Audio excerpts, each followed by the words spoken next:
Il y a des moments dans la vie où le destin frappe à votre porte, littéralement. Marcus Calloway, 62 ans, ranché solitaire dans les plaines du Nebraska, pensait avoir laissé derrière lui les surprises et les drames. Jusqu'à ce soir d'orage où une jeune femme aux vêtements déchirés s'effondre sur son seuil. Elle tient quelque chose contre sa poitrine, ses yeux reflètent une peur animale. Quand elle prononce ces mots qui vont tout changer, Marcus réalise que sa vie tranquille vient de basculer. L'objet qu'elle serre dans ses mains tremblantes cache un secret qui remonte à des années, un secret qui pourrait détruire des vies ou les sauver. Face à cette femme brisée qui implore son aide, Marcus doit faire un choix. Ignorer cet appel au secours ou plonger dans un passé qu'il croyait enterré. Certaines décisions ne nous appartiennent plus quand la compassion parle plus fort que la prudence. Avant de revenir au cœur de l'histoire, dites-nous d'où vous nous regardez et, si ce récit vous a touché, abonnez-vous, car demain je vous ai préparé quelque chose d'extraordinairement spécial. La pluie tambourinait contre les carreaux de la cuisine comme un visiteur insistant. Marcus Calloway posa sa tasse de café refroidi sur la table en chêne massif que Sarah avait choisi il y a si longtemps. 15 ans déjà qu'elle était partie, et pourtant il entendait encore ses pas légers dans l'escalier chaque matin. Le silence de cette grande maison ne l'avait jamais vraiment quitté depuis l'accident. À 62 ans, Marcus portait ses cheveux grisonnants un peu plus longs qu'à l'époque où il était shérif du comté de Cedar Creek. Ses mains, marquées par le travail de la terre et les années de service, gardaient la fermeté de celui qui a appris à se fier à ses instincts. 20 années passées à faire respecter la loi dans cette région isolée du Nebraska lui avaient enseigné que les apparences trompent souvent et que les vraies tempêtes se préparent dans le calme.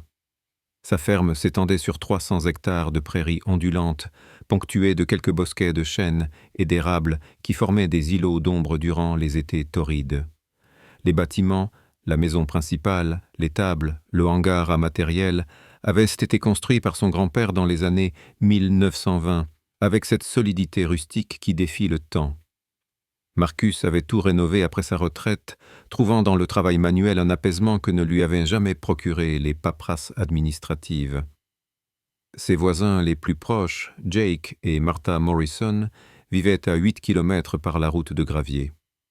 Jake, ancien détective privé reconverti en éleveur de chevaux, était devenu son ami le plus proche après la mort de Sarah. Il partageait cette compréhension silencieuse des hommes qui ont vu trop de choses et choisi la tranquillité des grands espaces. Martha, infirmière à la retraite, apportait parfois des tartes aux pommes et des nouvelles du monde extérieur que Marcus accueillait avec une politesse distante. Le reste de la communauté de Cedar Creek, 200 âmes réparties sur un territoire grand comme un département français, respectait sa solitude choisie. Au magasin général de Mabel Henderson, on parlait encore avec respect du shérif Calloway, qui avait nettoyé la région des trafiquants de méthamphétamine dans les années 2000. Mais on chuchotait aussi sur les raisons de son départ prématuré, sur cette enquête qu'il avait abandonnée juste avant sa retraite. Ce soir-là, Marcus venait de terminer sa tournée vespérale. Ses 32 têtes de bétail Aberdeen Angus étaient à l'abri dans l'étable. Ses 3 chevaux, Thunder, Rosie et le vieux Buck, se reposaient dans leur stall. La routine quotidienne qu'il s'était imposée depuis 15 ans coulait comme un fleuve tranquille. Lever à 5 heures, soins aux animaux, entretien des clôtures et des bâtiments, lecture après le dîner, coucher à 22 heures.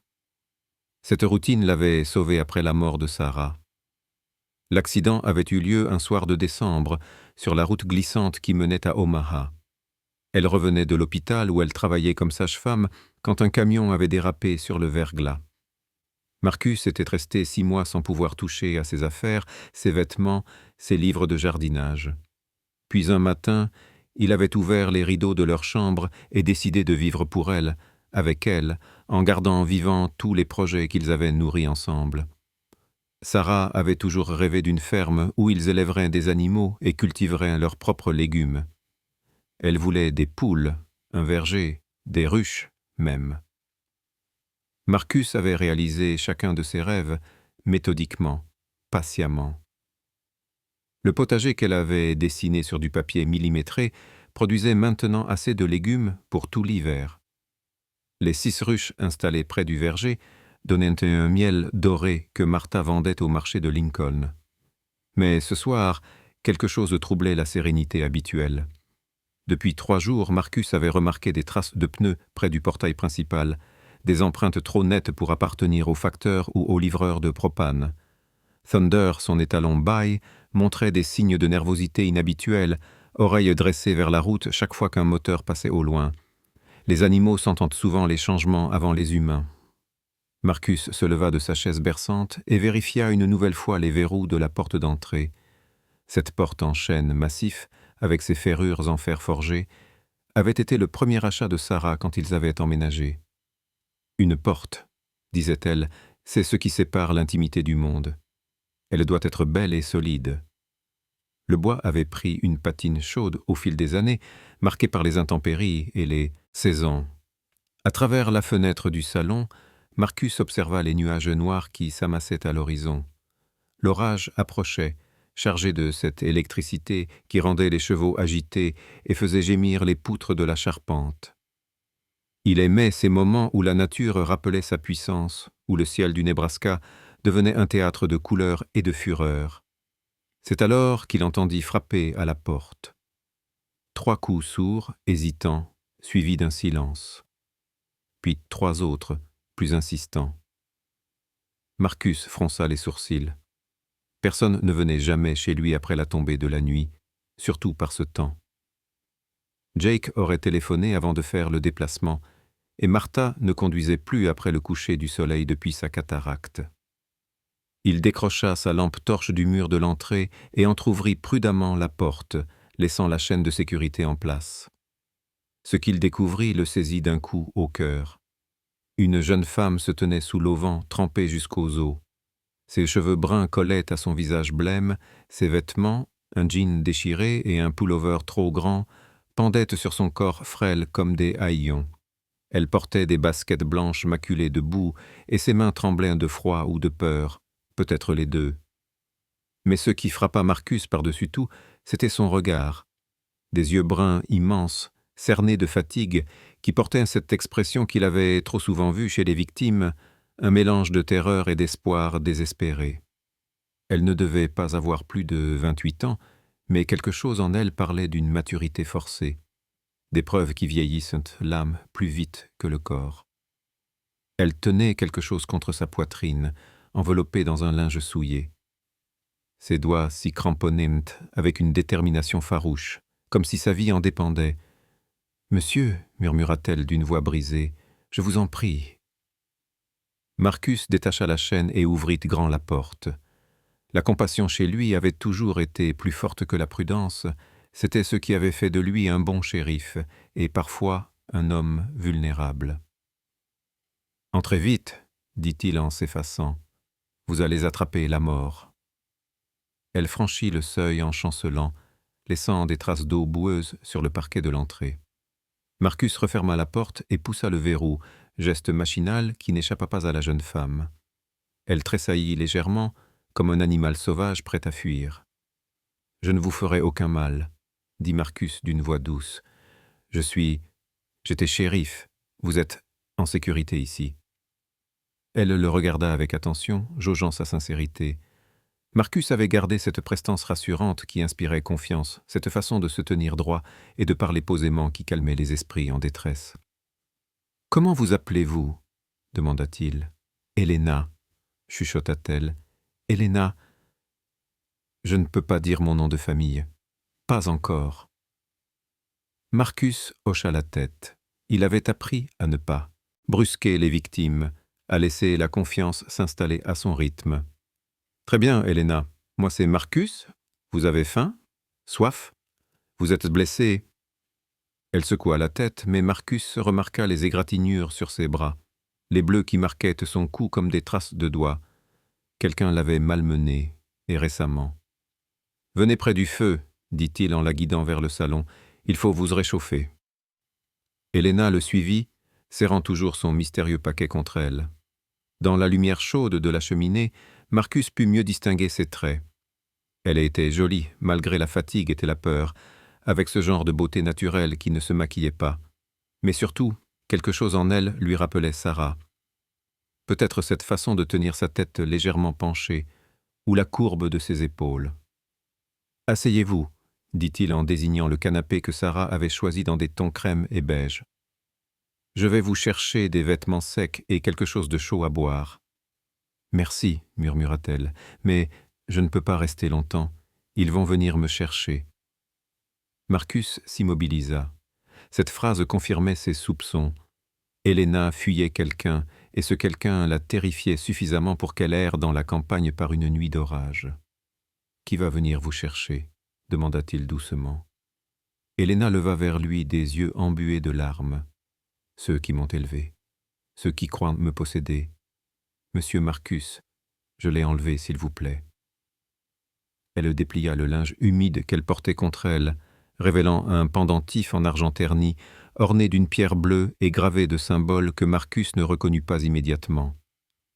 L'objet était ancien, probablement de grande valeur, et portait les traces d'un long héritage familial.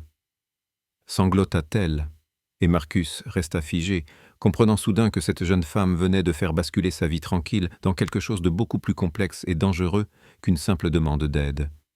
Il fit un geste désespéré, tendant la main vers elle dans un élan de protection instinctive, réalisant qu'il venait de franchir une ligne invisible qui le ramènerait peut-être vers le passé qu'il avait voulu fuir.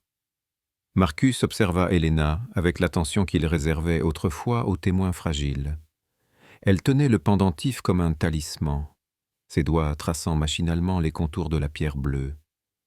Dans la lumière dorée du feu de cheminée, l'objet semblait presque vivant, renvoyant des reflets mystérieux. « Ce pendentif appartenait à ma mère », murmura Helena d'une voix à peine audible. « Du moins, c'est ce qu'on m'a dit quand j'avais 8 ans. Mais tout ce qu'on m'a dit était un mensonge. » Marcus s'installa dans le fauteuil face à elle, gardant une distance respectueuse. Son expérience lui avait appris que les confidences ne se forcent pas, elles viennent naturellement quand la confiance s'installe. « J'ai grandi dans une communauté religieuse, » poursuivit Helena en fixant les flammes. Il l'appelait la Nouvelle Jérusalem. C'était dans les collines, à 150 kilomètres d'ici. Un endroit isolé, coupé du monde. Abraham Hartwell était notre leader, notre guide spirituel. Il nous disait que nous étions la famille élue de Dieu. Le nom d'Hartwell fit tressaillir Marcus. Un souvenir désagréable remonta à la surface, une enquête qu'il avait dû abandonner des années plus tôt. Mais il ne dit rien, laissant Helena poursuivre son récit. « Pendant 20 ans, j'ai cru que mes parents étaient morts dans un accident de voiture quand j'avais 8 ans. Hartwell m'avait recueilli par charité chrétienne, disait-il. Il m'avait donné ce pendentif en me racontant que ma mère le portait au moment de sa mort. C'était tout ce qui me restait d'elle. » Helena serra l'objet plus fort, ses jointures blanchissant sous l'effort. « Mais il y a 3 semaines, j'ai découvert quelque chose dans le bureau d'Hartwell, une photographie jaunie cachée dans un livre de contes. Une petite fille qui me ressemblait trait pour trait, debout devant une maison que je n'avais jamais vue. Au dos, quelqu'un avait écrit « Emma Louise Gardner, 6 ans, 1997 ». Marcus se pencha en avant, intrigué malgré lui. « Emma Louise Gardner », répéta Helena avec amertume. « C'était mon vrai nom, pas Helena Hartwell, comme on me l'avait fait croire. Et sur cette photo, j'étais entouré d'une famille, mes vrais parents, mon frère jumeau Thomas. Tous vivants, tous souriants, tous ceux qu'on m'avait dit être morts. » La jeune femme se leva brusquement et se dirigea vers la fenêtre, regardant la pluie qui redoublait de violence. Marcus respecta son silence, comprenant qu'elle rassemblait son courage pour la suite. « J'ai fouillé davantage, » reprit-elle d'une voix plus ferme. Hartwell gardait des dossiers sur tous les enfants de la communauté. Des certificats de naissance falsifiés, des actes d'adoption frauduleux, des photos de familles entières avec des croix rouges marquées dessus. Monsieur Marcus, nous n'étions pas des orphelins recueillis par charité, nous étions des enfants volés. Le sang de Marcus se glaça. Cette révélation confirmait ses pires soupçons sur l'affaire Hartwell qu'il avait été forcé d'abandonner 20 ans plus tôt. Des familles entières avaient disparu dans la région, leurs enquêtes classées sans suite sous la pression de ses supérieurs hiérarchiques. Le pendentif, dit Helena en revenant s'asseoir, il ne m'a jamais appartenu au sens où Hartwell l'entendait. C'était bien celui de ma mère, mais elle était vivante quand il me l'a donné. Il l'avait tuée pour me l'offrir, pour me convaincre qu'elle était morte et que lui seul pouvait prendre soin de moi. Marcus sentit une colère sourde monter en lui. Il avait passé sa carrière à protéger les innocents et apprendre qu'un monstre comme Hartwell avait pu opérer si près de son territoire sans qu'il puisse l'arrêter le rendait malade. « Comment avez-vous fait pour vous échapper » demanda-t-il. « Il y a 5 jours. Hartwell m'a annoncé que j'allais être marié à l'un de ses fils adoptifs. Un homme de 40 ans que je connaissais depuis l'enfance et qui me terrifiait. J'ai compris que je n'avais plus de temps. Cette nuit-là, j'ai volé le pendentif dans le coffre-fort d'Hartwell, celui où il gardait tous ses trophées, et je me suis enfui. » Helena sortit de sa poche une petite clé en forme de croix qu'elle tendit à Marcus. « J'ai pris ça aussi. Cette clé ouvre un second coffre, celui où Hartwell garde ses vrais secrets.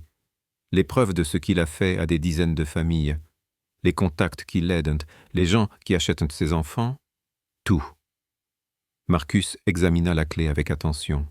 Elle était ancienne, finement ouvragée, probablement européenne.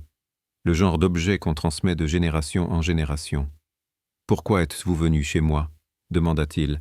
« Comment saviez-vous où me trouver » Helena hésita, puis plongea la main dans l'autre poche de son jean déchiré. Elle en sortit une coupure de journal jauni, datée de 20 ans. « J'ai trouvé ça aussi dans les affaires d'Hartwell, un article sur un shérif qui enquêtait sur des disparitions dans la région. Votre nom était mentionné, ainsi que votre adresse. Hartwell avait souligné certains passages en rouge et écrit dans la marge « Neutralisé, ne plus surveiller ». Marcus prit l'article et reconnut immédiatement sa propre photo, plus jeune, en uniforme. C'était un reportage sur l'enquête qu'il menait sur la disparition de la famille Gardner et de plusieurs autres familles de la région. L'enquête qui avait brutalement été classée sans suite quand le procureur et ses supérieurs lui avaient fait comprendre qu'il y avait des intérêts plus importants en jeu. « Vous étiez le seul à chercher la vérité, » dit Helena doucement. « Le seul à ne pas avoir accepté que nous disparaissions sans laisser de traces. Même si on vous a forcé à abandonner, vous étiez ma seule chance. » Marcus releva les yeux vers elle, comprenant soudain l'ampleur de ce qui se jouait. Cette jeune femme n'était pas seulement une victime en fuite.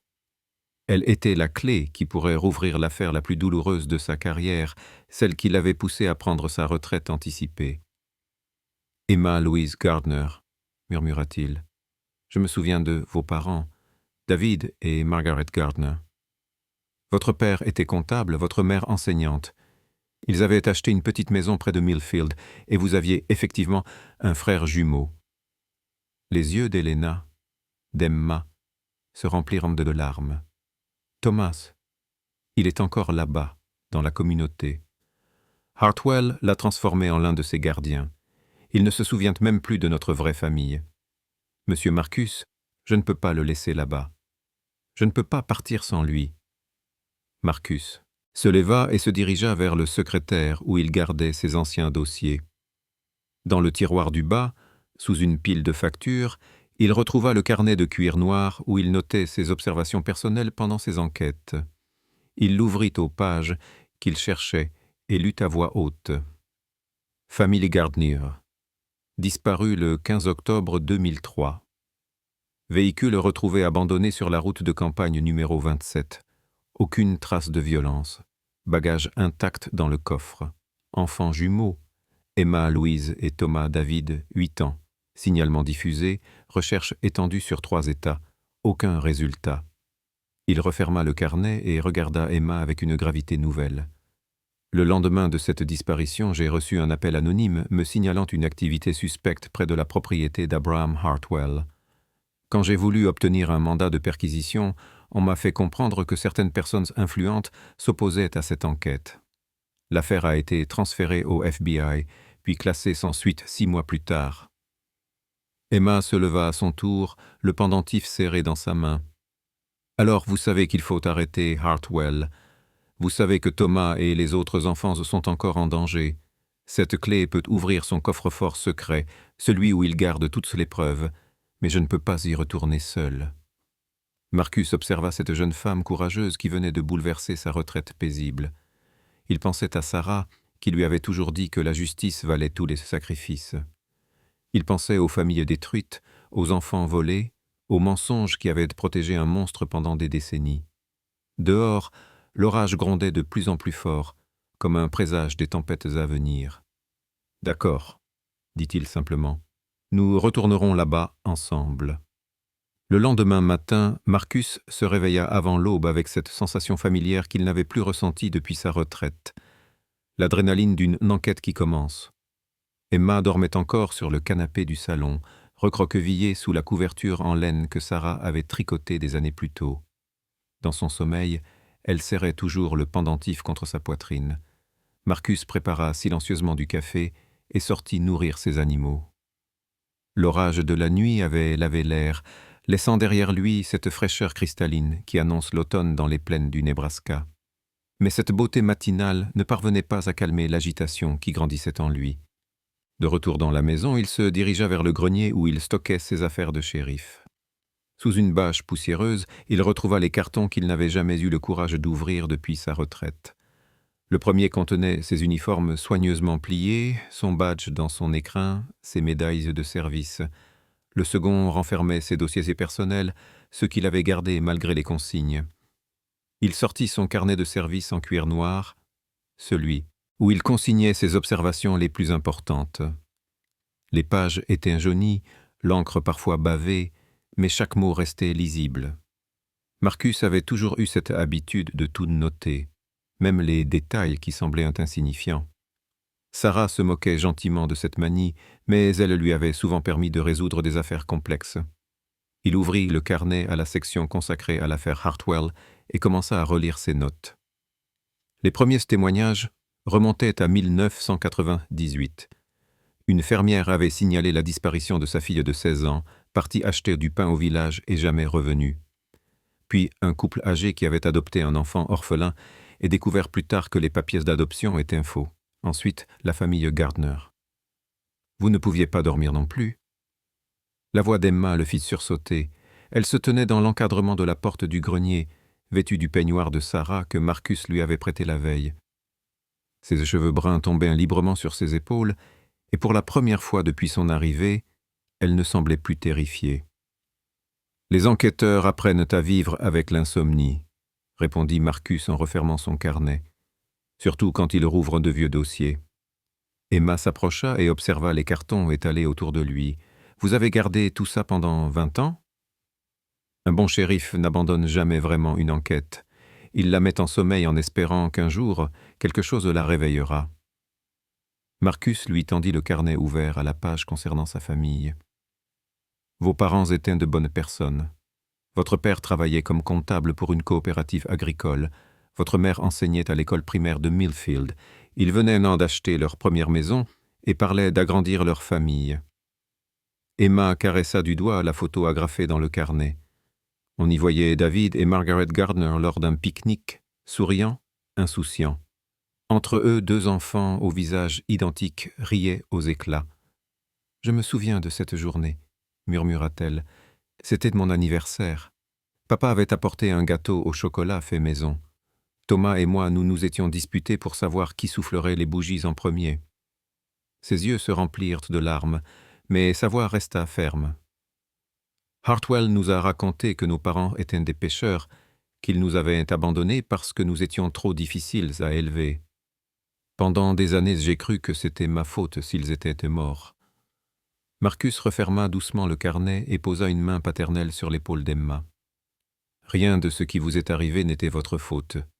Vous n'étiez que des enfants. » Il se leva et redescendit vers la cuisine, Emma sur ses talons. Pendant qu'il préparait le petit déjeuner, elle examina les documents qu'il avait étalés sur la table. « Il y a combien de familles ici ?» demanda-t-elle en feuilletant les témoignages. Officiellement, 5 familles déclarées disparues entre 1998 et 2003. Officieusement, probablement le double. Beaucoup de gens n'osaient pas porter plainte, surtout dans les communautés immigrées ou marginales. Emma s'arrêta sur un témoignage particulièrement troublant. Une femme racontait comment son fils de 12 ans avait été adopté par une famille respectable après avoir fugué de chez elle. Quand elle avait voulu le récupérer, on lui avait dit qu'il était heureux dans sa nouvelle famille et qu'elle devait l'oublier. « Comment Hartwell procédait-il » demanda Emma. Marcus s'assit en face d'elle, une tasse de café fumant entre les mains. D'après mes recherches, il avait mis en place un réseau sophistiqué. D'un côté, sa communauté religieuse servait de façade respectable. De l'autre, il travaillait avec des passeurs, des gens qui identifiaient les familles vulnérables. Familles monoparentales, immigrants sans papier, gens ayant des problèmes avec la justice. Et les autorités ? Le visage de Marcus s'assombrit. Hartwell avait des protections haut placées. Le procureur du district était un de ses amis d'enfance. Le juge qui validait les adoptions avait reçu des donations importantes de la communauté. Quand j'ai commencé à creuser trop profondément, on m'a fait comprendre que ma carrière était en jeu. Emma observa Marcus avec attention. Elle voyait dans ses yeux la frustration d'un homme intègre qui avait dû faire des compromis contre sa conscience. « Qu'est-ce qui vous a décidé à abandonner ?» Marcus se leva et se dirigea vers la fenêtre. Dehors, ses chevaux paissaient tranquillement dans le pré, indifférents aux tourments humains. Sarah est tombée malade. Cancer du sein. Elle avait besoin de moi, de ma présence, de ma sérénité. Je ne pouvais pas me battre sur 2 fronts à la fois. J'ai choisi ma femme. Il se retourna vers Emma, le regard hanté par les regrets. Pendant ces derniers mois, Sarah me répétait que la justice finirait par triompher, qu'un jour quelqu'un d'autre reprendrait le flambeau. Je crois qu'elle savait d'une certaine façon que ce moment viendrait. Emma se leva à son tour et rejoignit Marcus près de la fenêtre. Elle avait raison, ce jour est arrivé. Ils restèrent de silencieux un moment, regardant les nuages qui s'amassaient à nouveau à l'horizon. Puis Marcus reprit la parole, sa voix retrouvant la fermeté de l'ancien shérif. « Si nous voulons coincer Hartwell, il nous faut des preuves irréfutables. Cette clé que vous avez volée, elle ouvre quoi exactement ?» Emma sortit la petite clé en forme de croix de sa poche et la posa sur la table. Un coffre-fort dissimulé dans le bureau privé de Hartwell. J'y ai jeté un coup d'œil rapide avant de m'enfuir. Il y avait des documents, des photos, des enregistrements. Tout ce qu'il faut pour prouver ce qu'il a fait pendant des décennies. Et où se trouve ce bureau ? Dans l'ancien presbytère, au cœur de la communauté. C'est un bâtiment fortifié gardé jour et nuit. Hartwell y vit avec ses hommes de confiance. Marcus réfléchit en silence, évaluant les risques et les possibilités. Il nous faut de l'aide. Je connais quelqu'un qui pourrait nous être utile. Il décrocha le téléphone mural et composa un numéro qu'il connaissait par cœur. « Jake, c'est Marcus. J'ai besoin de te voir. C'est urgent. » Jake Morrison arriva 1 heure plus tard, sa camionnette soulevant un nuage de poussière sur le chemin de gravier. Marcus l'accueillit sur le perron, remarquant immédiatement l'expression inquiète de son ami. Jake était un homme de 55 ans aux cheveux poivre et sel, ancien détective privé reconverti dans l'élevage de chevaux après un burn-out professionnel. Ses yeux gris perçants gardaient cette acuité de celui qui a passé sa vie à démêler les mensonges. « Tu as une mine terrible, Marcus, » dit Jake en serrant la main de son ami. « Qu'est-ce qui se passe ?» Marcus le guida vers la cuisine où Emma les attendait, nerveuse. Elle avait revêtu des vêtements propres que Marcus avait trouvés dans les affaires de Sarah, un jean et un pullover qui lui allaient parfaitement, comme si sa défunte épouse avait prévu ce moment. « Jake, je te présente Emma Gardner. Emma, voici Jake Morrison, mon plus proche voisin et un ancien collègue. » Jake observa la jeune femme avec l'attention professionnelle qui ne l'avait jamais quittée. Il remarqua immédiatement les marques de violence récentes, la fatigue qui creusait ses traits, mais aussi cette détermination farouche qui brillait dans ses yeux. « Gardner », répéta-t-il pensivement. « Ce nom me dit quelque chose. » Marcus étala sur la table la carte routière qu'il avait annotée au fil de ses recherches. Les propriétés de la communauté d'Hartwell y étaient marquées en rouge, reliées par un réseau de routes secondaires qui formait un labyrinthe complexe. Emma est la fille de David et Margaret Gardner. Tu te souviens de l'affaire que j'ai dû abandonner en 2003 ? Le visage de Jake s'assombrit. L'enquête sur les disparitions d'enfants? Celle qui t'a causé tant de problèmes avec la hiérarchie? Exactement. Emma vient de s'échapper de la communauté d'Abraham Hartwell après 20 ans de captivité. Elle a des preuves qui pourraient enfin coincer ce salaud. Jake s'assit lourdement sur une chaise, assimilant les implications de cette révélation. « Seigneur, tu es sûr de ce que tu dis ?» Emma prit la parole d'une voix calme mais déterminée. « Monsieur Morrison, j'ai vécu dans cette communauté depuis l'âge de 8 ans. J'ai vu Hartwell acheter et vendre des enfants comme du bétail. J'ai les preuves de ses crimes, mais aussi de ceux qui l'aident et le protègent depuis des décennies. » Elle sortit la clé en forme de croix et la posa sur la carte. Cette clé ouvre un coffre-fort où Hartwell garde tous ses secrets, correspondances avec des politiciens, photos compromettantes, comptes bancaires offshore, tout ce qu'il faut pour le faire tomber.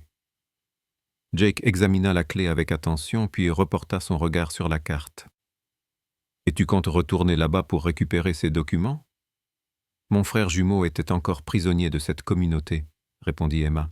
« Je ne peux pas l'abandonner. » Jake se tourna vers Marcus. « Tu réalises ce que tu risques? Si Hartwell a vraiment les protections que tu soupçonnes, s'introduire chez lui pourrait nous coûter très cher. » Marcus hocha la tête gravement.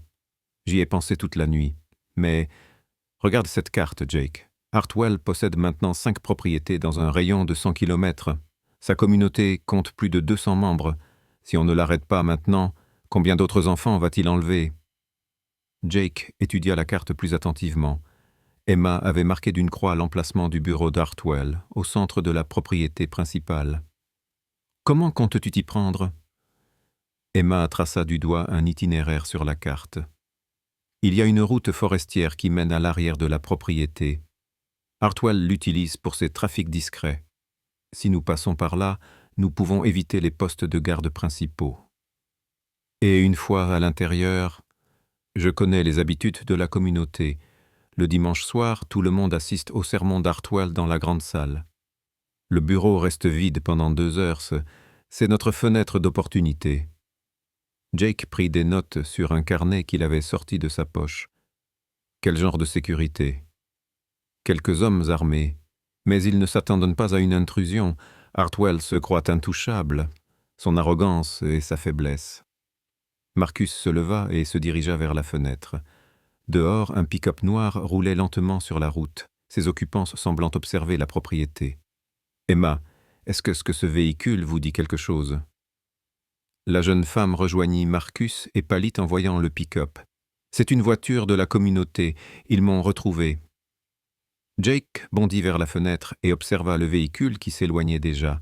« Combien étaient-ils ?»« 2 hommes à l'avant, » répondit Marcus. « Ils n'ont pas l'air d'avoir l'intention d'attaquer maintenant, mais ils savent où elle est. » Emma s'effondra sur une chaise, submergée par l'angoisse. « Je ne peux pas rester ici, je vous mets en danger. » Marcus posa une main rassurante sur son épaule.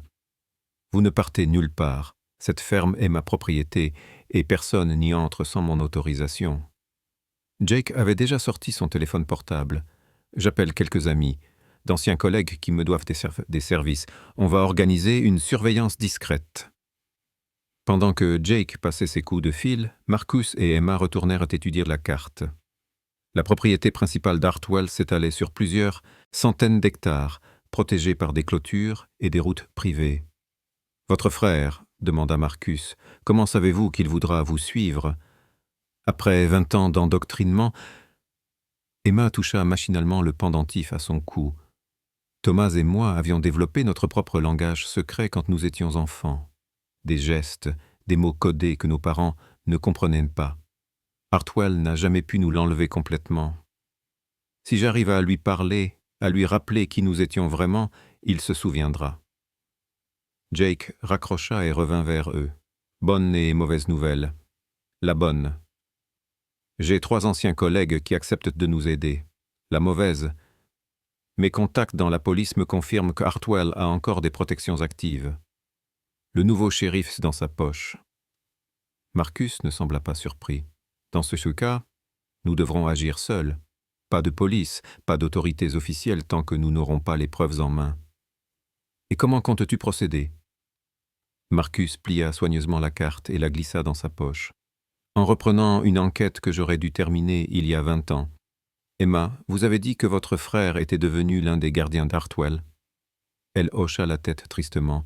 Thomas fait maintenant partie du cercle rapproché. Hartwell l'a transformé en son bras droit pour les opérations délicates. Il lui fait confiance parce qu'il croit l'avoir complètement brisé. Alors nous avons peut-être un avantage, murmura Marcus. Un homme de l'intérieur qui pourrait nous aider, s'il se souvient de qui il était vraiment. Jake regarda ses deux compagnons avec un mélange d'admiration et d'inquiétude. Vous réalisez que nous sommes en train de planifier quelque chose qui pourrait tous nous envoyer en prison? Emma se leva, sa décision prise. Monsieur Morrison, j'ai passé 20 ans en prison, une prison faite de mensonges, de peur et de violence. Si nous ne faisons rien, Thomas et des dizaines d'autres enfants y passeront le reste de leur vie. Pour moi, le choix est simple. Marcus approuva d'un hochement de tête solennel. Dimanche prochain. Nous partons dimanche prochain. Les 3 jours qui suivirent s'écoulèrent dans une tension palpable. Marcus avait transformé sa ferme en véritable quartier général, étalant cartes et documents sur la table de la cuisine. Jake faisait des allers et retours quotidiens, apportant du matériel de surveillance et des informations glanées auprès de ses anciens contacts. Emma, elle, se préparait psychologiquement à retourner dans l'enfer qu'elle avait fui. Le vendredi soir, Jake arriva avec un sac de sport rempli d'équipements électroniques. « Matériel de surveillance de pointe », expliqua-t-il en vidant le contenu sur la table. Caméra miniature, micro longue portée, lunettes de vision nocturne. Un ami à moi qui travaille dans la sécurité privée me les a prêtés, sans poser de questions. Emma examina une petite caméra, pas plus grosse qu'un bouton de chemise. Comment ça fonctionne? Enregistrement automatique avec transmission directe. Si vous portez ça pendant votre infiltration, nous pourrons voir et entendre tout ce qui se passe. Et surtout, nous aurons des preuves vidéo de ce que vous découvrirez. Marcus nettoyait méthodiquement son revolver de service, un Colt Python qu'il n'avait pas touché depuis sa retraite. L'arme luisait sous la lumière de la lampe, ses gestes précis trahissant une habitude que 20 ans de retraite n'avaient pas effacée. « J'espère qu'on n'aura pas besoin de ça », dit-il en remettant l'arme dans son étui, mais Hartwell n'hésitera pas à être violent si on le dérange. Emma s'était installée près de la fenêtre, le regard perdu dans la nuit. Depuis 3 jours, elle revivait mentalement chaque détail de la propriété d'Hartwell, chaque couloir du presbytère, chaque cachette qu'elle connaissait. « Il y a quelque chose que je ne vous ai pas dit », murmura-t-elle soudain. Marcus et Jake se tournèrent vers elle, attentifs. Le coffre-fort d'Hartwell n'est pas seulement protégé par une clé. Il y a aussi un code à 5 chiffres, une date qui lui est précieuse. « Vous la connaissez ?» demanda Jake. Emma hocha la tête. « Le 15 octobre 2003, le jour où mes parents et moi avons disparu. Hartwell l'a gravé dans le métal du coffre comme un trophée. C'est sa façon de célébrer ses victoires. » Marcus sentit une colère sourde l'envahir. Cette date était gravée dans sa mémoire comme l'un de ses plus grands échecs professionnels. « Ce salaud utilise la disparition de votre famille comme code secret, » gronda-t-il. « Hartwell collectionne les souvenirs de ses crimes, » expliqua Emma. « Il garde une mèche de cheveux de chaque enfant qu'il enlève, une photo de chaque famille qu'il détruit. C'est un psychopathe narcissique qui se nourrit de la souffrance qu'il inflige. » Jake sortit de son sac une feuille de papier couverte de schémas. « J'ai étudié les plans cadastraux de la propriété. Il y a effectivement cette route forestière que vous mentionniez, mais elle passe à proximité d'un poste de surveillance automatique, caméra et détecteur de mouvement. » Emma se pencha sur les schémas. « Je connais ce secteur. Il y a un cours d'eau qui longe la route sur 300 mètres. Si nous passons par le lit de la rivière, nous pouvons contourner les caméras. »« En pleine nuit, dans l'eau froide ?» s'inquiéta Marcus. « J'ai fait pire pour m'échapper la première fois. Et cette fois, je ne serai pas seul. » Marcus étudia le plan avec attention. La propriété d'Hartwell était un véritable labyrinthe, mais Emma semblait connaître chaque recoin, chaque passage secret. « Votre frère Thomas, où dort-il exactement ?» dans l'ancienne sacristie, transformée en dortoir pour les gardiens. Il partage sa chambre avec 2 autres hommes. Mais le dimanche soir, après le sermon, il a l'habitude de faire une ronde de sécurité seul. C'est à ce moment-là que je pourrais lui parler. Jake leva les yeux des plans. Et s'il donne l'alerte? S'il a vraiment été retourné par Hartwell? Emma sortit de sa poche un petit objet que Marcus n'avait jamais vu. C'était une petite figurine en bois sculptée, représentant un cheval au galop. Thomas et moi avions chacun la même figurine. Papa nous les avait offertes pour nos 6 ans. J'ai gardé la mienne cachée pendant 20 ans, malgré tous les efforts d'Hartwell pour m'enlever mes souvenirs d'enfance. Si Thomas voit ça, il se souviendra forcément. Marcus prit délicatement la figurine entre ses mains. Le bois était usé par les années, poli par les caresses d'une enfant qui s'accrochait à ses derniers en lien avec sa vraie famille. « C'est votre père qui les a sculptés ?» Papa était menuisier amateur. Il passait ses soirées dans son atelier à créer de petits objets pour nous faire plaisir. Ses chevaux étaient ses chefs d'œuvre. Il disait qu'ils représentaient notre liberté, notre capacité à courir vers nos rêves. La voix d'Emma se brisa légèrement sur ces derniers mots. Marcus lui rendit la figurine avec respect, comprenant qu'il tenait entre ses mains bien plus qu'un simple jouet d'enfance. « Cette figurine sera votre clé, » dit-il doucement. « Si votre frère a gardé ne serait-ce qu'une parcelle de sa mémoire d'enfant, elle le réveillera. » Jake avait fini d'étudier les plans et prenait des notes sur son carnet. Timing de l'opération. Nous partons demain soir à 18h. Infiltration par la route forestière à 20h. Emma entre dans la propriété pendant le sermon, qui commence à 20h30. Elle a jusqu'à 22h30 pour ouvrir le coffre, récupérer les documents et retrouver son frère. « Et si quelque chose tourne mal ?» demanda Emma. Marcus vérifia une dernière fois son matériel. « Jake et moi serons en position de couverture à l'extérieur de la propriété. Au moindre problème, nous intervenons. Et j'ai contacté une journaliste d'investigation de Lincoln, Rebecca Stone. Si nous récupérons les preuves, elle s'engage à les publier immédiatement, avant qu'Hartwell puisse les faire disparaître. » Emma se leva et fit quelques pas vers la cheminée où crépitaient les dernières braises. Dans la lumière dansante du feu, elle ressemblait à une guerrière se préparant à sa dernière bataille. « Il y a autre chose que vous devez savoir, » dit-elle sans se retourner. « Hartwell ne m'a pas seulement enlevé mon enfance.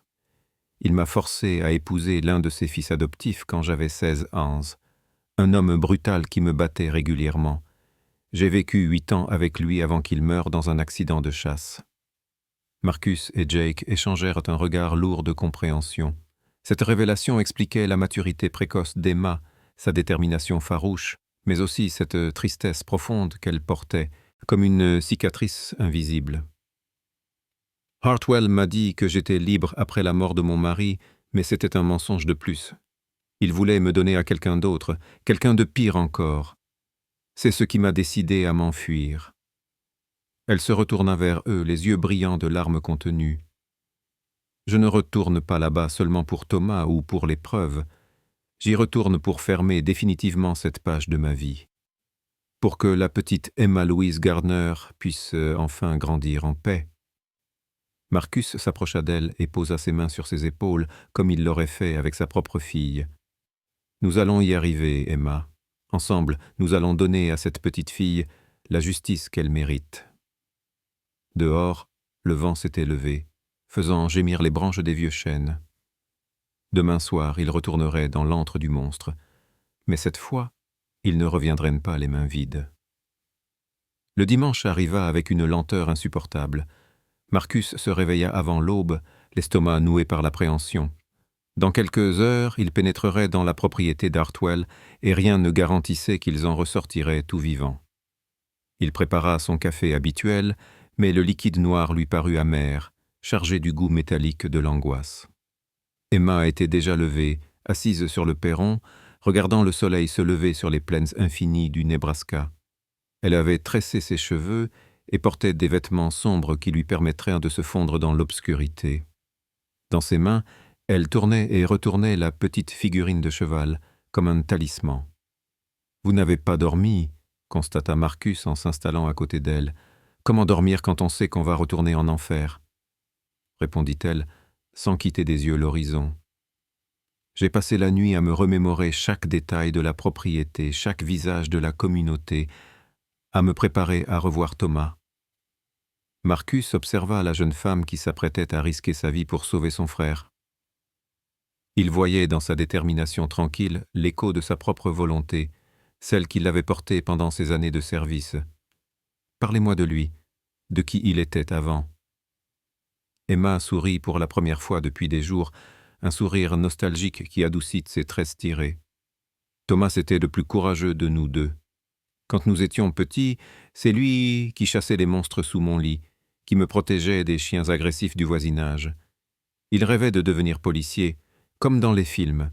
Il disait qu'il arrêterait tous les méchants du monde. Sa voix se brisa légèrement. Hartwell en a fait exactement l'inverse. Il l'a transformé en instrument de sa violence. Thomas fait maintenant ce que Hartwell n'ose pas faire lui-même. Les punitions, les intimidations, les autres choses. Marcus comprit le sous-entendu et sentit sa colère grandir encore. Hartwell n'avait pas seulement volé des enfants, il les avait détruits de peur d'eux, l'intérieur transformant leur qualité en armes contre eux-mêmes. « Nous le ramènerons, promit-il, nous ramènerons votre frère. » Jake arriva vers midi, sa camionnette chargée de matériel supplémentaire. Il avait l'air tendu, les traits tirés par une nuit blanche. « Nouvelle du front, » annonça-t-il en déchargeant ses affaires. « Mes contacts me confirment que Hartwell a renforcé la sécurité autour de sa propriété. Il sait qu'Emma va essayer de revenir. »« Comment peut-il en être si sûr ?» demanda Marcus. Emma répondit avant Jake. « Parce qu'il me connaît. Il m'a élevé, façonné. Il sait que je ne peux pas abandonner Thomas. C'est exactement ce qu'il attend. » Jake étala une nouvelle carte sur la table de la cuisine, plus détaillée que la précédente. « J'ai fait une reconnaissance hier soir. 3 nouveaux postes de garde ont été installés, ici et là. Mais la route forestière reste praticable si nous suivons le plan prévu. » Emma étudia les modifications avec attention. Ces postes correspondant aux anciennes tentatives d'évasion d'autres enfants. Hartwell apprend de ses erreurs, mais il ne peut pas prévoir tous les passages secrets. L'après-midi s'écoula dans les derniers préparatifs. Marcus vérifiait son équipement pour la 10e fois. Jake testait les communications radio. Emma mémorisait les nouveaux éléments de sécurité. Vers 16 heures, une voiture inconnue apparut sur la route et s'arrêta devant le portail de la propriété. « Rebecca Stone », annonça Marcus en reconnaissant la femme qui descendait du véhicule. La journaliste était une femme d'une 40aine d'années, aux cheveux roux et aux yeux verts perçants. Elle portait un jean et une veste de cuir, et son appareil photo pendait à son cou comme un bijou professionnel. « Monsieur Calloway ?» dit-elle en serrant la main de Marcus. « J'ai étudié vos anciens dossiers, cette affaire Hartwell, c'est du lourd. Si vous récupérez vraiment les preuves que vous m'avez décrites, ça va faire l'effet d'une bombe. » Emma observait la journaliste avec méfiance. Comment savons-nous qu'elle ne travaille pas pour Hartwell? Rebecca sourit et sortit de sa poche un badge de presse et une carte d'identité. « Mademoiselle Gardner, j'enquête sur les sectes et les réseaux pédophiles depuis 15 ans. Abraham Hartwell figure sur ma liste de suspects depuis le début de ma carrière. Si vous me donnez les preuves de ces crimes, je vous garantis qu'elles seront diffusées avant même que vous soyez rentré chez vous. » Jake avait installé son matériel de transmission dans le salon. Écran, ordinateur portable, antenne directionnelle transformèrent la paisible maison de Marcus en centre de commandement improvisé. « Test de communication », dit-il en tendant une oreillette à Emma. « Vous m'entendez ?» La voix de Jake résonnait clairement dans l'oreillette minuscule. « Parfait. Et vous nous entendrez en permanence grâce au micro que vous porterez. Rebecca pourra suivre toute l'opération et commencer à rédiger son article en temps réel. » Emma glissa la figurine de cheval dans sa poche et vérifia une dernière fois la clé en forme de croix. « Il est temps, » dit-elle simplement. Marcus endossa son blouson en cuir et glissa son revolver dans son holster d'épaule. Jake rassembla ses équipements de surveillance et ses jumelles de vision nocturne. Rebecca prépara son matériel d'enregistrement et vérifia ses batteries. Ils montèrent dans la camionnette de Jake, Emma à l'avant, Marcus et Rebecca à l'arrière au milieu du matériel électronique. Le voyage jusqu'à la propriété d'Hartwell prendrait 1 heure par les routes secondaires.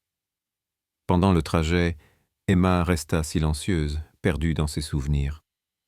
Marcus la regardait dans le rétroviseur, admirant son courage tranquille. Cette jeune femme s'apprêtait à retourner dans l'enfer de son enfance pour sauver son frère et révéler la vérité. Elle incarnait tout ce qu'il avait toujours admiré chez les victimes qui refusent de rester victimes. « Emma, dit-il doucement, si quelque chose tourne mal, si Thomas refuse de vous suivre, promettez-moi de sortir de là.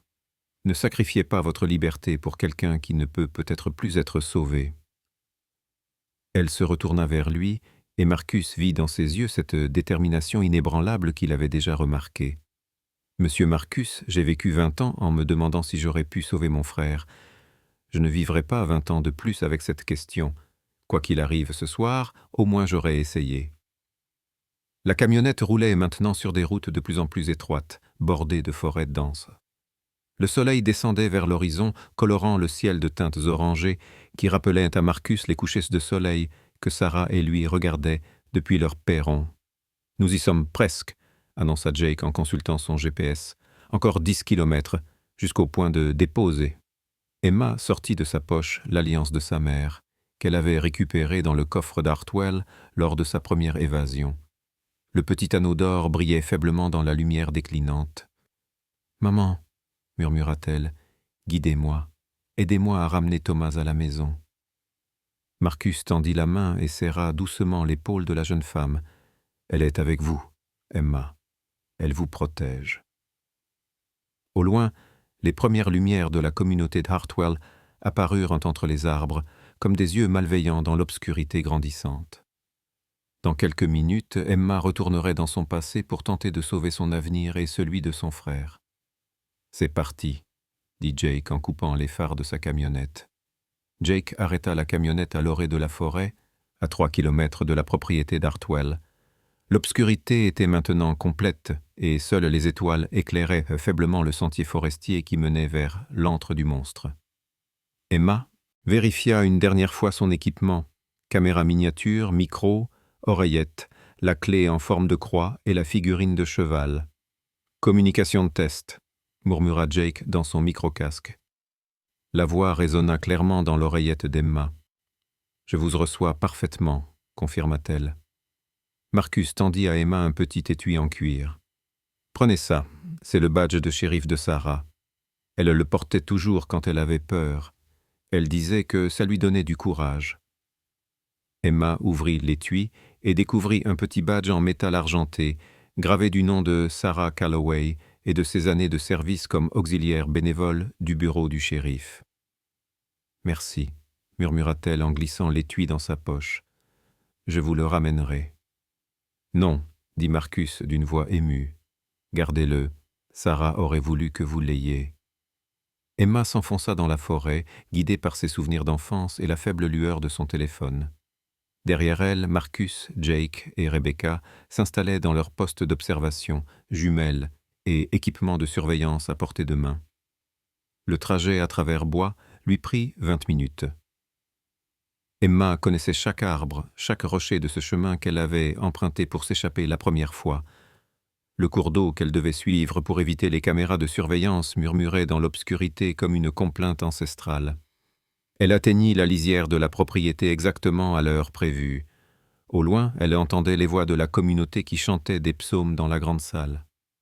Le sermon d'Hartwell avait commencé, ce qui signifiait qu'elle avait 2 heures devant elle.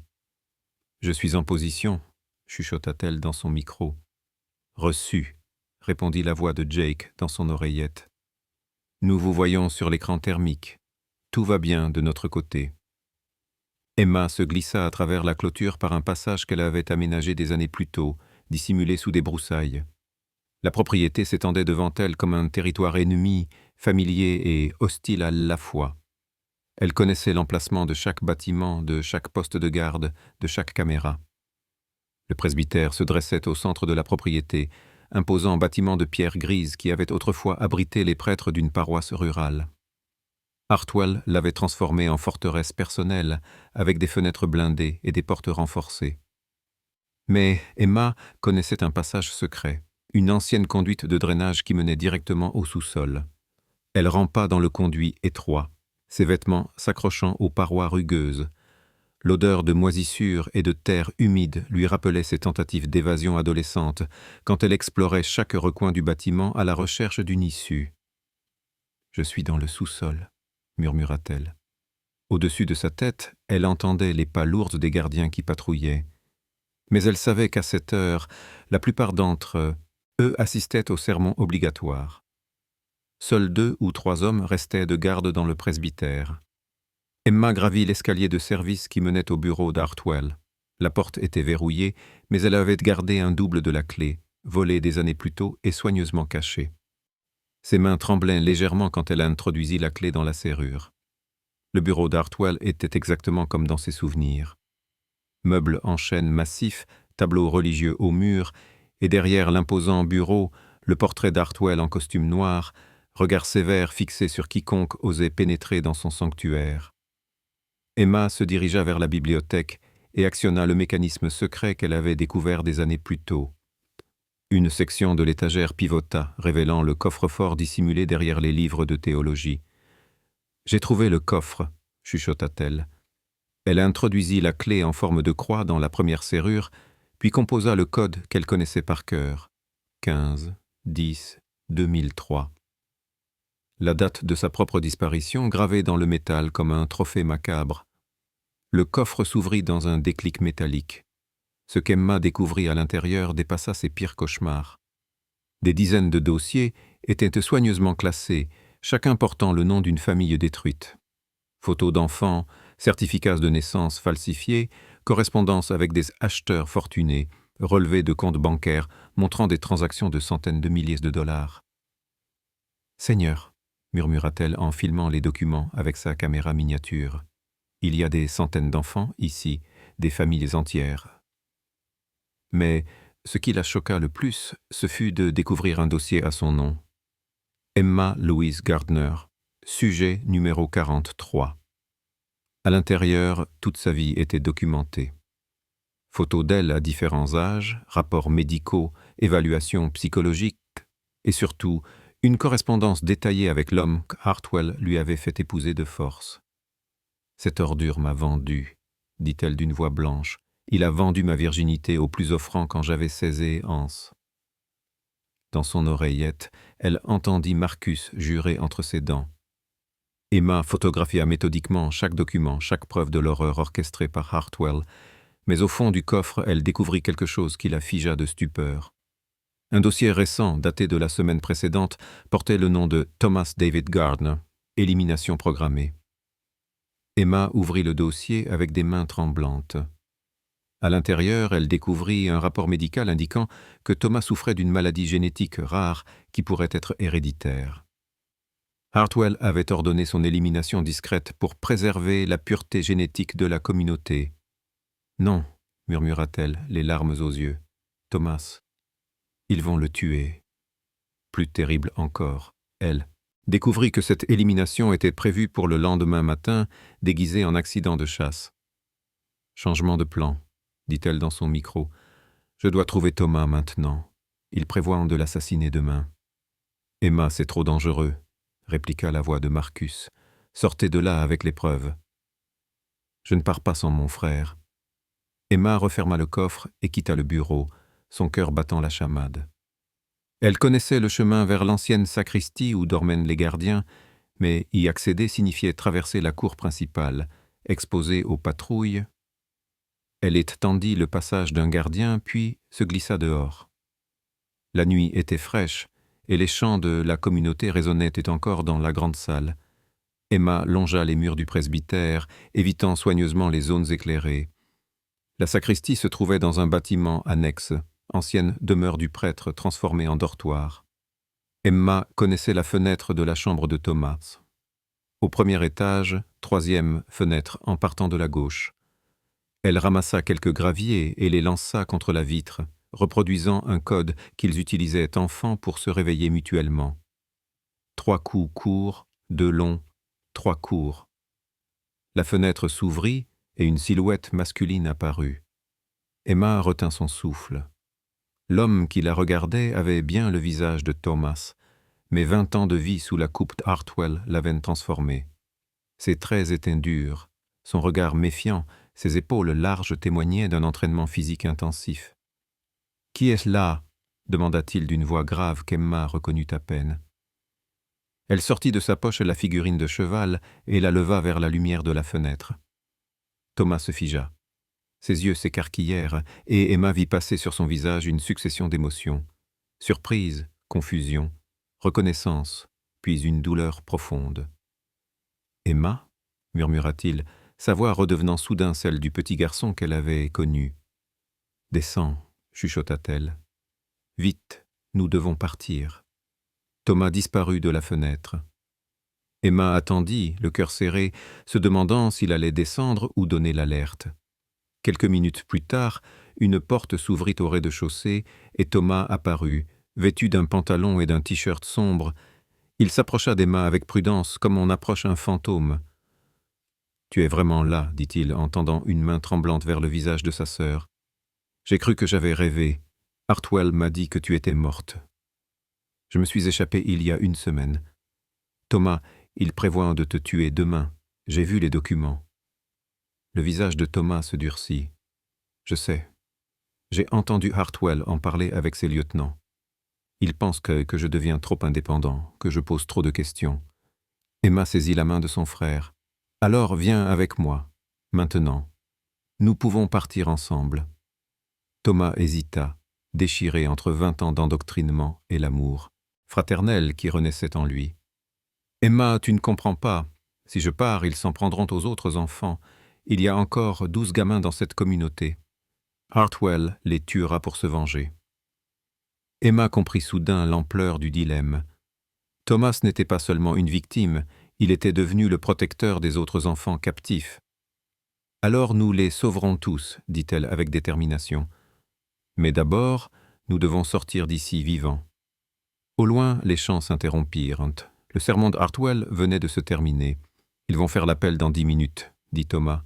Si je ne suis pas dans ma chambre, alors nous partons maintenant, décida Emma en entraînant son frère vers la forêt. Derrière eux, les lumières de la communauté s'allumaient une à une, comme des yeux qui s'ouvrent dans la nuit. Emma et Thomas coururent à travers la propriété, évitant les faisceaux des lampes torches qui balayaient maintenant la cour principale. L'alerte avait été donnée. L'absence de Thomas au rapport vespéral avait déclenché une fouille systématique de tous les bâtiments. « Par ici », souffla Thomas en guidant sa sœur vers un petit hangar à outils qu'Emma avait oublié. « Nous pouvons nous cacher là le temps que les patrouilles s'éloignent. » Ils se glissèrent dans le hangar poussiéreux entre les tondeuses et les outils agricoles. Par les fentes du bois, ils voyaient les gardiens d'Hartwell qui fouillaient méthodiquement chaque recoin de la propriété, leur voix portée par le vent nocturne. « Emma, tu es là ?» La voix de Jake résonnait dans son oreillette. « Nous sommes cachés, » murmura-t-elle le plus bas possible. « Thomas est avec moi, mais il nous cherche partout. Marcus et moi sommes en position. Dès que vous atteignez la lisière de la forêt, nous vous couvrons. » Thomas observait sa sœur avec fascination et inquiétude. « Avec qui tu parles ? Des amis qui nous aident. Des gens bien, Thomas. Des gens qui veulent arrêter Hartwell. » Thomas secoua la tête, encore prisonnier de ses vieux réflexes. « Emma, tu ne comprends pas. Hartwell a des alliés partout. Police, justice, politique. Si tu crois pouvoir l'arrêter, j'ai les preuves, Thomas. Tout ce qui se trouve dans son coffre-fort. Les noms des familles détruites, les comptes bancaires, les correspondances avec ses complices. Assez pour l'envoyer en prison à vie. » Thomas se tut, assimilant cette information. 20 ans d'endoctrinement ne s'effacent pas en quelques minutes, mais Emma voyait que la vérité faisait lentement son chemin dans l'esprit de son frère. « Les autres enfants, dit-il soudain, si Hartwell tombe, qu'est-ce qui va leur arriver ?» Emma sortit de sa poche la Bible annotée qu'elle avait subtilisée dans le bureau de Hartwell. Le livre était couvert de notes manuscrites, de passages soulignés en rouge, de symboles étranges griffonnés dans les marges. C'était le manuel secret d'Hartwell. D'Hartwell, ses véritables commandements, bien loin de la façade religieuse qu'il présentait au monde extérieur. « Regarde ça », dit-elle en ouvrant le livre à une page particulièrement révélatrice. Thomas lut les annotations d'Hartwell et son visage se décomposa. Le livre détaillait les méthodes de dressage des enfants, les techniques de chantage psychologique, les punitions corporelles déguisées en pénitences religieuses. Tout y était consigné avec la froideur clinique d'un manuel d'instruction. « Mon Dieu, » murmura Thomas, « il a tout écrit, tout ce qu'il nous a fait subir. » Ce livre est la preuve que sa communauté n'a rien de religieux. C'est un manuel de manipulation et de violence. Avec ça, plus personne ne pourra prétendre que Hartwell ait été un simple leader spirituel égaré. Thomas referma le livre avec dégoût.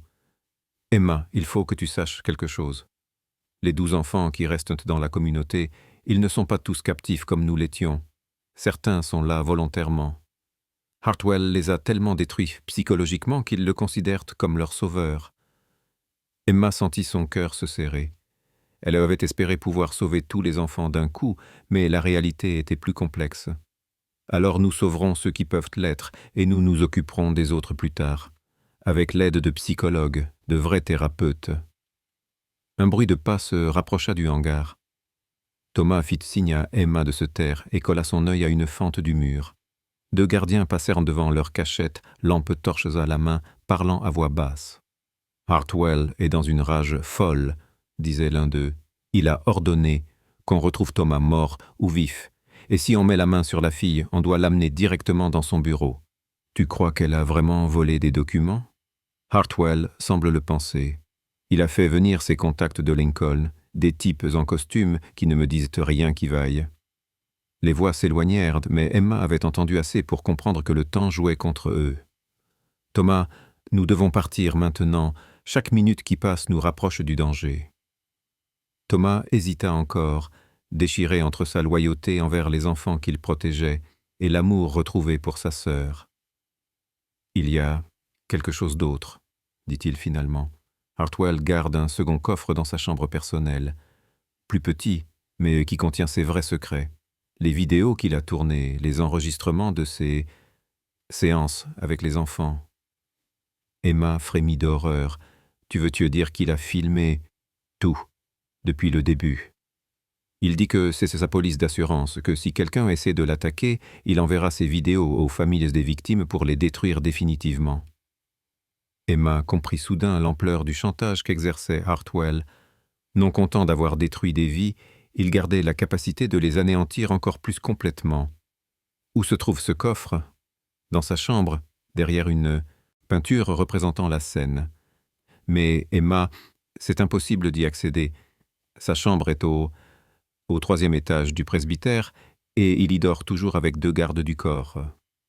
Emma réfléchit rapidement. Les preuves qu'elle avait déjà récupérées suffisaient à faire condamner Hartwell, mais ces vidéos représentaient une menace permanente pour toutes les victimes. « Thomas, est-ce que les autres enfants savent que tu prévoyais de partir ? » « Quelques-uns, les plus jeunes, ceux qui ont encore des souvenirs d'avant. Je leur ai dit de se tenir prêts au cas où une occasion se présenterait. »« Combien ?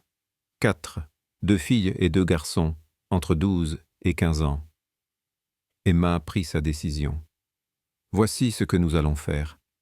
Tu retournes dans ta chambre et tu fais comme si de rien n'était. Demain matin, quand ils organiseront ton accident de chasse, tu emmèneras ces 4 enfants avec toi sous prétexte de leur apprendre à tirer. À ce moment-là, vous vous dirigerez vers la lisière nord de la propriété où mes amis vous attendront. Et toi ? Moi, je vais récupérer le second coffre, cette nuit, pendant que Hartwell dort. » Thomas la regarda avec effroi. « Emma, c'est du suicide. Même si tu arrives à éviter les gardes, comment comptes-tu ouvrir ce coffre ?»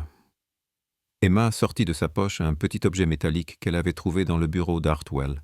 « Ça, c'est un passe-partout universel pour les coffres de cette marque. Hartwell l'utilisait quand il oubliait ses combinaisons. » Thomas examina l'objet avec incrédulité. « Tu l'as volé dans son bureau ? » « J'ai pris tout ce qui pourrait nous être utile. »« Thomas, Ces vidéos sont une épée de Damoclès au-dessus de la tête de toutes les victimes d'Hartwell. Tant qu'elles existent, personne ne sera vraiment libre. Et si tu te fais prendre? Emma toucha l'alliance de sa mère à son cou, puis le badge de Sarah dans sa poche. Alors, au moins, j'aurais essayé. Maman et papa ne nous ont pas donné la vie pour que nous la passions à genoux devant un monstre. Thomas observa sa sœur avec une admiration nouvelle. La petite fille qu'il se souvenait avoir protégée était devenue une femme courageuse, déterminée à affronter ses démons. « D'accord, dit-il finalement, mais je veux que tu me promettes quelque chose. Si ça tourne mal, si tu ne peux pas t'échapper, tu laisses tomber ces vidéos et tu sauves ta peau. Je ne supporterai pas de te perdre une seconde fois. » Emma serra son frère dans ses bras, retrouvant dans cette étreinte la chaleur de leur enfance perdue. « Je te le promets, et toi, promets-moi de sauver ces 4 enfants.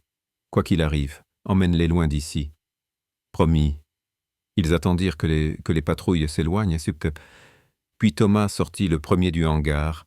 Il allait regagner sa chambre et jouer l'innocent, prétendre qu'il était sorti prendre l'air et qu'il n'avait rien vu d'anormal. Emma, elle, se prépara mentalement à la partie la plus dangereuse de sa mission. Pénétrer dans la chambre personnelle d'Hartwell relevait de l'exploit ou du miracle. Mais elle avait survécu à 20 ans dans cet enfer, elle pouvait bien y retourner une dernière fois. Dans son oreillette, la voix de Marcus résonna doucement. « Emma, nous vous voyons sur les caméras thermiques. » Thomas se dirige vers le dortoir. « Quelle est la suite du plan ?»« Je retourne dans le presbytère, » murmura-t-elle. « Il me reste une chose à récupérer. » « Emma, non. Vous avez déjà les preuves nécessaires. Ne risquez pas votre vie pour... Ces vidéos sont la clé de tout, Marcus. Sans elles, Hartwell gardera un moyen de chantage sur toutes ses victimes. Je dois y aller. » Dans son oreillette, elle entendit Marcus soupirer. « D'accord, mais soyez prudente. Nous ne pouvons pas vous aider si vous êtes prise dans le bâtiment. » Emma regarda une dernière fois en direction du dortoir où Thomas venait de disparaître, puis elle se dirigea vers le presbytère pour la mission la plus périlleuse de sa vie. Emma attendit que le presbytère retrouve son calme nocturne avant de se glisser à nouveau dans le conduit de drainage. Cette fois, elle connaissait exactement sa destination. Le 3e étage, la chambre personnelle d'Abraham Hartwell. Elle avait mémorisé le plan du bâtiment des années plus tôt lors de ses tentatives d'évasion adolescente. L'escalier de service qui menait aux étages supérieurs était éclairé par de faibles veilleuses. Emma progressait centimètre par centimètre, testant chaque marche pour éviter qu'elle ne grince. Au 2e étage, elle entendit des voix provenant du bureau où elle avait volé les documents quelques heures plus tôt. « Fouillage systématique de toute la propriété », disait une voix qu'elle ne reconnut pas. « Cette fille a forcément laissé des traces. »« Mes hommes ont déjà vérifié 3 fois, » répondait Hartwell d'un ton agacé. « Elle connaît cette propriété mieux que nous. Elle a grandi ici. Justement, utilisez cette connaissance contre elle. Où se cachait-elle quand elle était enfant? Quels étaient ses endroits secrets? » Emma frissonna en reconnaissant la voix. C'était celle du shérif actuel du comté, celui que Marcus avait mentionné comme étant dans la poche d'Hartwell. Sa présence confirmait l'ampleur de la corruption qui protégeait le leader de la secte. Elle continua son ascension vers le 3e étage, le cœur battant. Chaque pas la rapprochait du repère de l'homme qui avait détruit son enfance.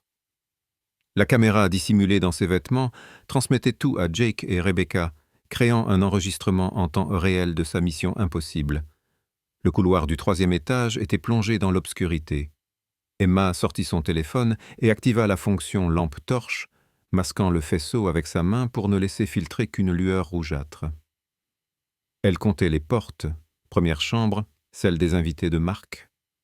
2e chambre, celle des gardes du corps. 3e chambre, celle d'Hartwell. Devant la porte d'Hartwell, Emma s'immobilisa. Elle entendait le souffle régulier d'un homme endormi, mais aussi autre chose, un léger ronflement provenant de l'autre côté du couloir. L'un des gardes du corps dormait dans le couloir même, allongé sur un matelas devant la porte. Emma évalua rapidement ses options. Elle pouvait rebrousser chemin et abandonner sa mission, ou trouver un autre moyen d'accéder à la chambre. Elle se souvint alors d'un détail architectural qu'elle avait remarqué enfant. Les chambres du 3e étage étaient reliées par un ancien passage de service, utilisé autrefois par les domestiques. Elle se dirigea vers la chambre des invités, dont la porte n'était pas verrouillée. À l'intérieur, elle localisa le panneau de bois dissimulé derrière une armoire. Le passage était étroit et poussiéreux, mais il menait directement à la chambre d'Hartwell. Emma rampa dans le conduit, étouffant ses toussottements causés par la poussière. Derrière elle, le panneau de bois se referma silencieusement. Devant elle, la lueur de son téléphone révélait un second panneau qui donnait sur la chambre d'Hartwell. Elle colla son oreille contre le bois et écouta attentivement. Les ronflements réguliers d'Hartwell lui confirmaient qu'il dormait profondément. Très lentement, elle poussa le panneau et se glissa dans la chambre. L'antre d'Abraham Hartwell était un mélange troublant de luxure et de religiosité. Lit à baldaquin en chêne massif, crucifix dorés au mur, mais aussi miroirs au plafond et chaînes suspendues qui témoignaient d'activités moins spirituelles. Emma réprima un haut-le-cœur en comprenant ce qui se passait dans cette chambre. Hartwell dormait sur le dos, ses cheveux gris épars sur l'oreiller. À 68 ans, le leader de la secte gardait une corpulence imposante et des mains puissantes qui avaient causé tant de souffrance. Voir son bourreau dans cette vulnérabilité du sommeil donna à Emma une satisfaction amère. Elle localisa rapidement la peinture de la scène, accrochée au mur opposé au lit. Le tableau était plus grand qu'elle ne l'avait imaginé, et elle dut grimper sur une chaise pour atteindre le mécanisme secret derrière le cadre. Ses doigts trouvèrent le loquet dissimulé, et la peinture pivota sur ses gonds, révélant un petit coffre-fort numérique. Emma sortit le passe-partout universel qu'elle avait volé dans le bureau et l'introduisit dans la serrure de secours. Le coffre s'ouvrit dans un déclic à peine audible. À l'intérieur, Emma découvrit ce qu'elle redoutait. Des dizaines de cassettes vidéo, de disques durs et de clés USB soigneusement étiquetées avec des dates et des noms. 20 ans de crimes filmés et archivés par un monstre méthodique. Elle commença à transférer le contenu du coffre dans son sac, veillant à ne faire aucun bruit. Chaque objet qu'elle sortait représentait des heures d'horreur vécues par des enfants innocents, mais aussi la preuve définitive de la culpabilité d'Hartwell. Au moment où elle saisissait la dernière clé USB, Hartwell bougea dans son lit. Emma se figea, retenant son souffle. Le vieil homme marmonna quelques mots incompréhensibles, puis se retourna face au mur. Emma attendit quelques secondes interminables, puis referma délicatement le coffre vide. Elle remit la peinture en place et redescendit de la chaise. C'est à cet instant qu'Hartwell ouvrit les yeux. Pendant une fraction de seconde, ils se regardèrent dans l'obscurité. Emma vit la surprise se muer en reconnaissance, puis en rage froide dans les yeux de son ancien bourreau. « Emma Louise Gardner », dit-il d'une voix calme qui glaça le sang de la jeune femme. Enfin de retour à la maison. Hartwell se redressa lentement dans son lit, ses yeux ne quittant pas Emma. Dans la pénombre, son visage arborait ce sourire glacial qu'elle n'avait jamais oublié, celui qu'il affichait avant chaque punition, chaque humiliation. « Tu as toujours été ma préférée, Emma, » dit-il en se levant, « la plus intelligente, la plus rebelle aussi. J'aurais dû te briser complètement quand tu étais encore malléable. » Emma reculait vers le mur, serrant son sac contre sa poitrine. Elle sentait le poisseux d'épreuves qu'elle venait de voler, ces vidéos qui pourraient enfin faire tomber Hartwell. « Qu'est-ce que tu crois avoir trouvé dans mon coffre ?» demanda-t-il en s'approchant d'elle. « De quoi me faire chanter, de quoi négocier ta liberté. De quoi vous envoyer en prison pour le reste de votre vie, » répliqua Emma d'une voix qu'elle voulait ferme. Hartwell éclata d'un rire sans joie. « Pauvre petite fille naïve, tu crois vraiment que ces vidéos peuvent me nuire ? Elles montrent certes des choses regrettables, mais elles impliquent aussi des gens très puissants, des juges, des politiciens, des hommes d'affaires influents. Si ces enregistrements venaient à être diffusés, crois-tu qu'ils me laisseraient vivre assez longtemps pour témoigner contre eux ?» Emma comprit avec horreur que Hartwell avait organisé sa propre protection en compromettant des personnalités haut placées. Les vidéos n'étaient pas seulement des preuves de ses crimes, elles étaient son assurance-vie. « Alors pourquoi les garder ?» demanda-t-elle. Parce que le pouvoir, ma chère Emma, ne réside pas dans ce qu'on fait, mais dans ce qu'on sait sur les autres. Ces vidéos m'ont permis de construire un réseau de protection inattaquable. Hartwell s'était approché suffisamment près pour qu'Emma sente son haleine fétide. Elle chercha désespérément une issue, mais la chambre n'offrait qu'une seule sortie, la porte par laquelle elle ne pouvait pas passer sans réveiller les gardes. « Rends-moi ce sac et nous pourrons peut-être négocier », continua Hartwell. « Tu as fait preuve d'initiative en revenant ici. Cette qualité pourrait m'être utile. »« Jamais !» cracha Emma. « Alors tu mourras ici, dans cette chambre, comme auraient dû mourir tes parents il y a 20 ans. » Ces mots firent l'effet d'un électrochoc sur Emma. La rage qu'elle contenait depuis 20 ans explosa d'un coup. « Mes parents étaient de bonnes personnes. Vous n'aviez aucun droit de les tuer, aucun droit de nous voler notre enfance. »« Tes parents étaient faibles, » répliqua Hartwell avec mépris. « Ils ont supplié pour leur vie, pour la vôtre.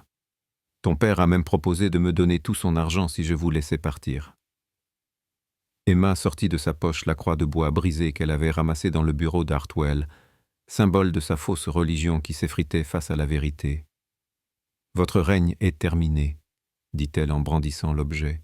« Cette croix que vous utilisez pour manipuler les gens, elle ne représente que vos mensonges. » Hartwell regarda la croix brisée et son visage se durcit. « Tu ne comprends rien à ma mission divine. Dieu m'a choisi pour purifier ce monde corrompu, pour créer une société parfaite. »« Dieu ne vous a jamais parlé, » cria Emma. « Vous n'êtes qu'un vieil homme malade qui se sert de la religion pour couvrir ses perversions. » Dans sa colère, Emma lança la croix brisée au visage d'Hartwell. L'objet l'atteignit à la tempe, lui ouvrant une petite plaie qui se mit à saigner. Hartwell porta la main à sa blessure et regarda le sang sur ses doigts. « Tu viens de commettre une erreur fatale, » gronda-t-il. Il se dirigea vers sa table de nuit et en sortit un pistolet qu'Emma n'avait pas vu. L'arme tremblait légèrement dans sa main, mais elle était pointée droit sur elle. « Pose ce sac et agenouille-toi, » ordonna-t-il, comme au bon vieux temps. Emma serra le sac plus fort contre elle. À l'intérieur, les preuves qui pourraient sauver des dizaines d'enfants et faire justice à sa famille. Elle ne pouvait pas abandonner maintenant. « Non, » dit-elle simplement. « Je vais compter jusqu'à 3. » 1. Emma chercha désespérément une solution. Par la fenêtre, elle aperçut une lueur dans la forêt. Marcus et Jake étaient en position, mais ils ne pouvaient pas l'entendre depuis le 3e étage. 2. C'est alors qu'Emma se souvint du passage secret par lequel elle était entrée. Si elle parvenait à l'atteindre... 3. Hartwell pressa la détente, mais Emma avait déjà plongé vers le passage dissimulé. La balle siffla au-dessus de sa tête et se logea dans le mur.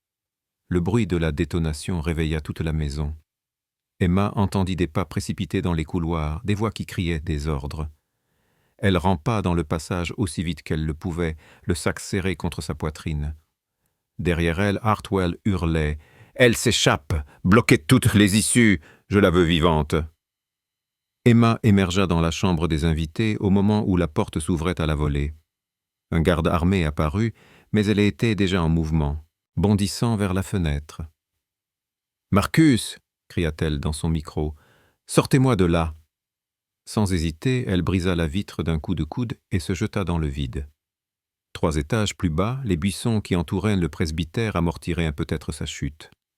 Elle tomba dans un fracas de branches et d'épines, le souffle coupé mais vivante. Le sac contenant les preuves était intact. Autour d'elle, des cris et des aboiements de chiens signalaient que toute la propriété était maintenant en alerte. Emma se releva péniblement et courut vers la forêt, vers la liberté, vers la justice qui attendait enfin d'être rendue. 6 mois plus tard, la ferme de Marcus avait retrouvé sa tranquillité, mais ce n'était plus la solitude d'un homme qui fuyait le monde. C'était la sérénité de quelqu'un qui avait trouvé un nouveau sens à sa vie. La nouvelle porte d'entrée qu'il avait installée était peinte d'un bleu chaleureux, couleur que Sarah aurait adorée. Cette porte symbolisait l'ouverture, l'accueil, le renouveau. Emma, qui avait légalement repris son nom de naissance, vivait maintenant dans la maison d'invités que Marcus avait construite derrière la maison principale. Elle suivait des cours de psychologie par correspondance et aidait d'autres victimes de sectes dans leur réadaptation. Son parcours faisait d'elle une thérapeute naturelle, capable de comprendre les traumatismes que les manuels universitaires ne peuvent qu'effleurer. Thomas habitait la ferme voisine que Jake avait mise à sa disposition. Les deux hommes travaillaient ensemble à l'élevage de chevaux, et Thomas découvrait chaque jour les joies d'une vie normale. Il suivait une thérapie intensive pour traiter les séquelles de 20 ans d'endoctrinement, mais les progrès étaient encourageants. La figurine de cheval en bois sculptée par leur père, trônée sur sa table de nuit, rappel permanent de l'enfance qu'il avait retrouvée. Le procès d'Abraham Hartwell avait fait la une de tous les journaux du pays. Rebecca Stone avait remporté le prix Pulitzer de journalisme d'investigation pour son reportage sur le démantèlement du réseau pédophile le plus important de l'histoire du Nebraska. Hartwell avait été condamné à la prison à vie sans possibilité de libération conditionnelle. Plusieurs de ses complices, dont l'ancien shérif et 2 juges corrompus, purgeaient également de lourdes peines. Les 4 enfants que Thomas avait sauvés lors de l'évasion finale avaient été placés dans des familles d'accueil spécialisées ou avaient retrouvé leurs familles biologiques quand c'était possible. Emma gardait contact avec chacun d'eux, leur offrant le soutien d'une grande sœur qui comprenait leur parcours. Marcus avait repris du service comme consultant pour le FBI dans les affaires de sectes et de trafic d'enfants. Son expérience et son intuition faisaient de lui un enquêteur recherché pour les cas les plus délicats. Il voyageait souvent, mais revenait toujours à sa ferme avec le sentiment du devoir accompli. Jake avait transformé son activité d'élevage en centre équestre thérapeutique. Les chevaux, avec leur sensibilité naturelle, aidaient les victimes de traumatismes à retrouver confiance en elles. Son expertise d'ancien détective lui permettait aussi de mener des enquêtes privées pour retrouver des enfants disparus. Un matin de printemps, Emma se rendit au petit cimetière de Cedar Creek, où reposaient maintenant ses parents. Marcus l'avait aidé à organiser des funérailles dignes après que les restes de David et Margaret Gardner eurent été retrouvés sur l'ancienne propriété de Hartwell. Les tombes, simples mais touchantes, portaient des épitaphes qu'Emma avait choisies avec soin. Elle déposa des fleurs fraîches sur chaque tombe et s'assit sur le banc que Marcus avait installé sous le chêne centenaire. « Maman, papa, murmura-t-elle, Thomas va bien. Il apprend à vivre à nouveau. Nous avons retrouvé notre famille, même si elle était différente de celle que vous aviez imaginée. » Le vent printanier faisait danser les branches du chêne, et Emma y vit un signe d'approbation. Elle portait l'alliance de sa mère à une chaîne autour du cou, symbole permanent de l'amour qui avait survécu à toutes les épreuves. En rentrant à la ferme, elle trouva Marcus sur le perron, lisant le journal local. Un article en première page relatait l'ouverture d'un nouveau centre d'aide aux victimes de sectes, financé par les dommages et intérêts obtenus lors du procès Hartwell.